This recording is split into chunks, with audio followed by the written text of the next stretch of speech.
Please be advised, this video includes spoilers for Final Fantasy XIV through the main story quest, A Satrap's Duty.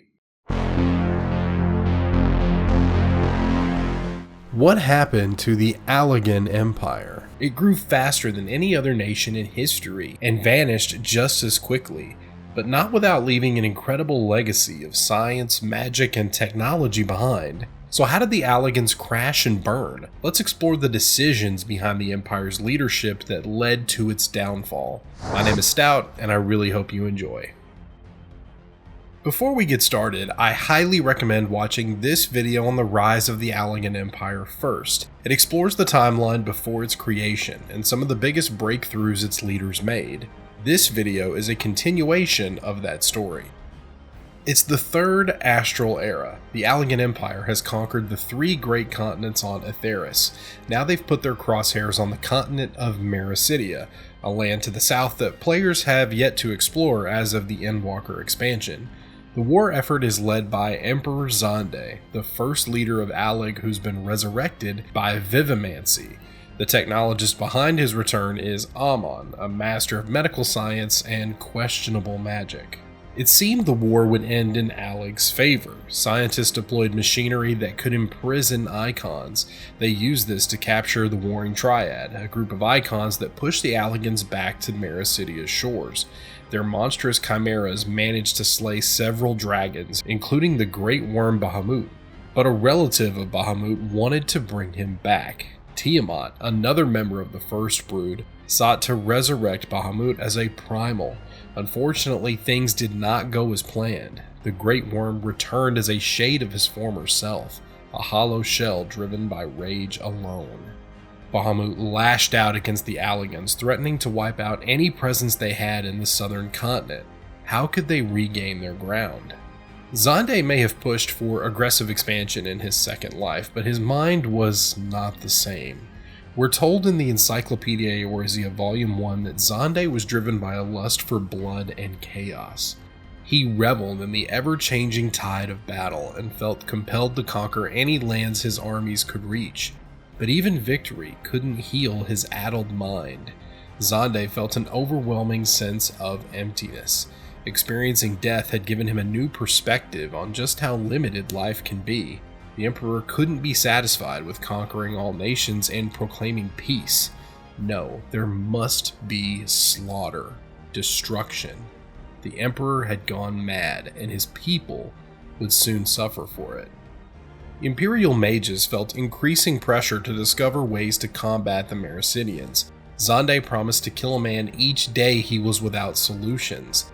This led to multiple breakthroughs, like the technology to capture the Warring Triad. It could have possibly led to the discovery of the life form Omega, which was used as an anti-primal weapon against Bahamut sometime during the war. But the most dangerous discovery of all came at this point in history: the means to commune with the Void Scent. These are malformed creatures from the 13th, one of the many reflections of the Source, which is the world our Warrior of Light is from. Void Scent are a symptom of a failed rejoining, and share similarities with traditional demons in fiction. I won't go into great detail about the background of the Void Scent in this video, but if you'd like to know more, I highly recommend these videos by Claire, Chronicler of Lore, and Synodic Scribe. You can find links for each of them in the description. This breakthrough came in the form of a Void Gate. The Warrior of Light encounters one in the story after the Endsinger's defeat. This small tear allows Void Scent to slip through and communicate with beings on the Source. The Void Gate captivated Xande. He reached out across the rift, no doubt curious about the undiscovered world that the Void Scent hailed from. Those words found the ear of one of the rulers and a being of immeasurable strength. One of the highest ranking Void Scent in terms of intelligence and ability, the Cloud of Darkness. Like Xande, she is a reference to Final Fantasy XIII. The final boss from that game bears the same name and several similarities to this version. The Cloud of Darkness is the self-proclaimed ruler of the Void. I say self-proclaimed because the cutscene in patch 6.1 in the 13th leads us to believe there are some Void Scent above her. Xande shared much with the Cloud of Darkness, talks of his great empire and the current war to conquer Meracydia. The Voidsent knew well what her kind were capable of against fighters with little knowledge of their terrifying abilities. She promised Xande they could succeed where his armies have failed. Her kind could ravage the Meracydian armies. Fighters, mages, icons, and even dragons would fall. The Cloud of Darkness promised to place her minions under Xande's command, ensuring his victory over any who would stand in his way. All the Emperor needed now were vessels, but let's explain why.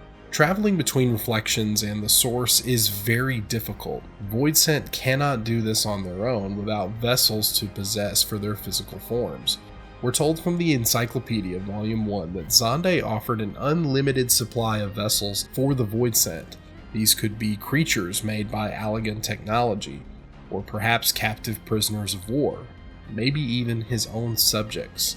It's never made explicitly clear, but we do know Xande promised the Cloud of Darkness that her minions could claim any fallen Meracydians as new vessels. The Dark Pact was struck. The Voidsent began attacking the Meracydian defenders on the shore. It started slow, but their numbers swelled. Soon the demonic ranks grew to such great size that not even the rampaging Bahamut could resist. The Great Worm grew gradually weaker, as the crystals needed to maintain his strength became scarce due to over-harvesting. The need for Bahamut's strength couldn't keep up with the demand. He was eventually captured and fitted with neurolinks to control him. A member of the First Brood was now under Allagan control. The Meracydians lost hope and saw no way to continue the fight for their homeland. The Empire had claimed another prize. We're about to jump into the next era of the story, but let's revisit the technologist Amon. He's essentially Xande's right-hand man, since he's the reason the Emperor walks the star for a second time. Amon was losing his grip on sanity. The Ascian emet-selch had shown him memories of his past life as the ancient Fandaniel, also known as Hermes. Fandaniel was the head researcher of the ancient facility on Elpis, a place where creation magics were tested for suitability in the world.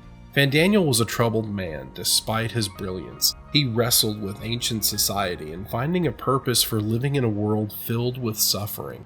He lost that mental battle, descending into madness that triggered the final days, putting the star on a collision course for the Sundering. Amon didn't take this revelation well, as we see in the Shadowbringer story. He wanted to die and take the whole world with him. Amon proclaimed loyalty to the Ascian cause, but we know he only worked towards his own agenda. The Allagan Empire's greatest leaders had effectively lost their minds. We're now shifting to the Fourth Umbral Era, meaning a calamity is on the horizon. Meracydia had fallen, and Allag was the largest it had ever been in its entire history, and yet the Emperor still wasn't satisfied.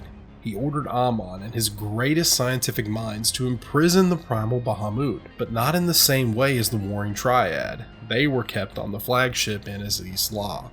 He wanted the primal placed in a massive iron sphere and launched into the heavens to orbit the star's moon.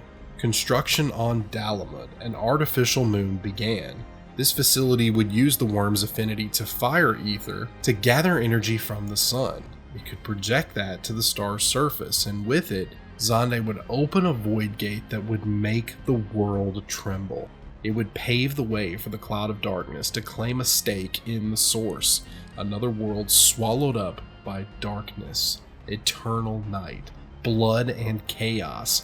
Xande wanted it all. Now, very few Allagans actually shared the same aspirations as their misguided leader. Unrest began stirring in the larger cities. Resistances began forming. They didn't want the Voidsent taking over their mighty empire. Things had gone too far, so they had to reclaim the throne and execute the madmen behind these devious plots. Xande and Amon must die so Allag may live. These resistances must have been sizable, since we're told it was enough to drive Xande, Amon, and their few remaining loyalists out of the Imperial Palace and into the Circus Tower. Its incredible defenses and energy supply would keep them safe. Xande remotely activated Dalamud and began harnessing the incredible energies from the sun. The massive Void Gate would soon open. Now we know from the historical documents and raid series focused on the Crystal Tower that this never happened. Xande and his technologists had miscalculated when they fortified the tower to handle that increased energy flow. The tower would hold, but the land beneath it could not. It only took moments before the earth beneath the tower cracked and crumbled away. It swallowed the shining spire deep into the planet, along with the Emperor. Mountains gave way. The land was nearly torn asunder. The Resistance was a victim to the catastrophe. One of the greatest empires the world had ever known was effectively destroyed in an instant. The Calamity of Earth had struck, and Allag was no more. Even though the Empire has been gone for thousands of years, the massive hole it left in the world carved out a legacy that lives on today. There exist almost no records of the years immediately following the fall of the mighty Allagan Empire. This dark period is loosely referred to as the Forgotten Age, and very little is known of how its people lived. What we do know come from stories passed down through generations. Most who survived the aftermath of the Calamity of Earth blamed the fall of civilization on man's lust for knowledge. People began shunning anyone who pursued higher learning. Books were burned. Surviving Allagan technology was scrapped. Scientists were exiled or even killed in some cases. Civilization effectively leapt backwards from the massive strides made by the Allagan Empire. Church leaders led the charge of the so-called silent war against knowledge. They even introduced a new alphabet for Holy Scripture, reinforcing their control over what information the masses could get. Dalamud is eventually opened by the efforts of the Garlean Empire thousands of years later. The primal Bahamut is free, and the threat becomes the event that changes the landscape of the entire game. This moment in the story is what shifted Final Fantasy XIV from the 1.0 story to 2.0 and shaped the experience for years to come. The Forbidden Continent of Azizla lived on, though the ones working on it were suddenly trapped with the immediate end of supplies to the facility. No energy and manpower left the aberrations inside unchecked. The workers realized they couldn't contain the dangers within and quickly abandoned the flagship. It remained inhabited by the Chimeras for 5,000 years until it was rediscovered. This is also where the Warring Triad was contained until that time. Those three icons are the focus of a series of trials in the Heavensward expansion. Allag is also responsible for unearthing the lifeform Omega in the Third Astral Era. Now, Omega was able to communicate with their scientists, even developing a face-like structure to make it easier. Omega, as we know it, may never have resurfaced without that discovery. The Crystal Tower's fall had a massive ripple effect on civilization. The Allagans had come to rely on its technology and energy more than anything. Communication stopped, lamps fell dark, and many machines just froze. The Empire couldn't continue without it. And yet the tower was never truly gone. Another calamity in the future brings the tower back into the landscape. It becomes an important piece of the modern Final Fantasy XIV story. First, it centers on a raid series about the Crystal Tower from the A Realm Reborn story. This is where we're introduced to pivotal characters like Grahatia. He becomes an invaluable resource to the Scions and the people of the First in Shadowbringers.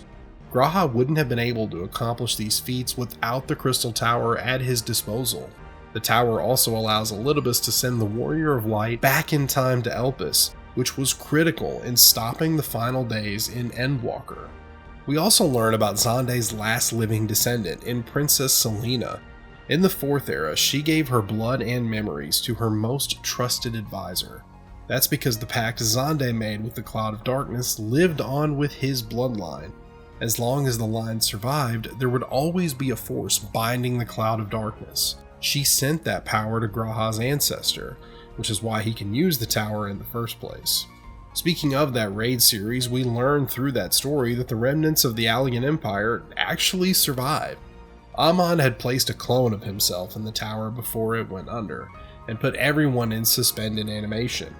The Warrior of Light gathers allies and charges inside, putting a proper end to the Amon clone, Emperor Xande, and even the Cloud of Darkness. There are more pieces of Alex's legacy, but all of these examples paint a larger picture of everything the Empire accomplished, and the feats that even came after it was gone. Ancient Allag is a lesson in pride. Xande's efforts drove him mad, and he ultimately fell on his own sword. But there's no doubt that some of the greatest achievements on Atheris came because of his leadership. And that's the story of the Allagan Empire. I really hope you enjoyed this lore discussion, and if you want more videos like this, you can subscribe so you know when the next one comes out. Feel free to also leave a comment with topics you'd like to see me cover in future videos. Take care, warriors, and I'll see you next time.